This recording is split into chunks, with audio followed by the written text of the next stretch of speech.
तो बच्चों अब सबसे पहले हम यहाँ पर सीखेंगे टाइप्स ऑफ रिप्रोडक्टिव साइकिल्स। तो रिप्रोडक्टिव साइकिल्स में सबसे पहले साइकिल है हमारी मेंस्ट्रुअल साइकिल। मेंस्ट्रुअल साइकिल की डेफिनेशन है cyclical changes exhibited by females of primates during reproductive phase showing changes in the activity of ovaries and hormones.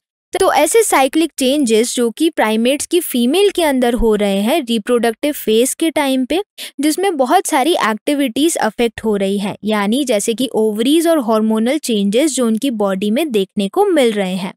तो ये हम बात करें प्राइमेट्स में क्या क्या आते हैं, तो प्राइमेट्स में आते हैं एप्स, मंकीज और फीमेल ह्यूमंस।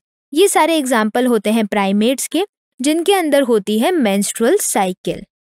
उसी तरीके से जो दूसरी साइकिल है उसे हम बोलते हैं एस्ट्रस साइकिल।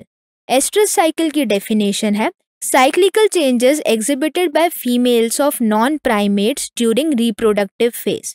तो ऐसे साइक्लिक चेंजेस जो कि नॉन प्राइमेट्स की फीमेल्स के अंदर होते हैं रिप्रोडक्टिव फेज के टाइम। अगर हम नॉन प्राइमेट्स के एग्जाम्पल की बात करें तो सबसे पहले हम बात करते हैं गाय यानी काउस की, हम बात करते हैं शीप की, डियर और टाइग्रेस की।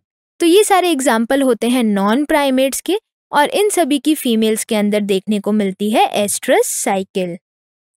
इसके बाद हम बात करते हैं कुछ ऐसे मैमल्स की भी जो कि इन साइकिल्स को सिर्फ फेवरेबल कंडीशंस में ही शो करते हैं अपने रिप्रोडक्टिव फेज में। तो ऐसे एनिमल्स में एग्जाम्पल आता है डियर और इनको हम बोलते हैं सीजनल ब्रीडर्स, यानी ऐसे मैमल्स जो कि अपनी साइकिल्स को सिर्फ फेवरेबल कंडीशन में ही एक्सप्रेस कर पा रहे हैं। Mammals showing such cycles only during favorable conditions in their reproductive phase।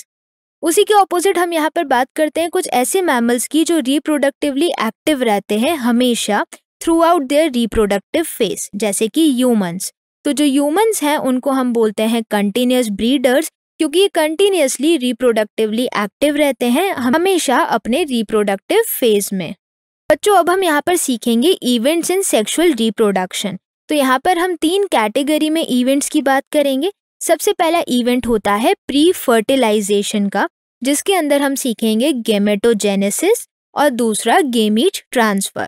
दूसरा इवेंट होता है फर्टिलाइजेशन, और जो लास्ट इवेंट है सेक्सुअल रिप्रोडक्शन का उसे हम बोलते हैं पोस्ट फर्टिलाइजेशन इवेंट्स, जिसमें हम पढ़ेंगे जाइगोट के बारे में और उसके बाद एम्ब्रियोजेनेसिस।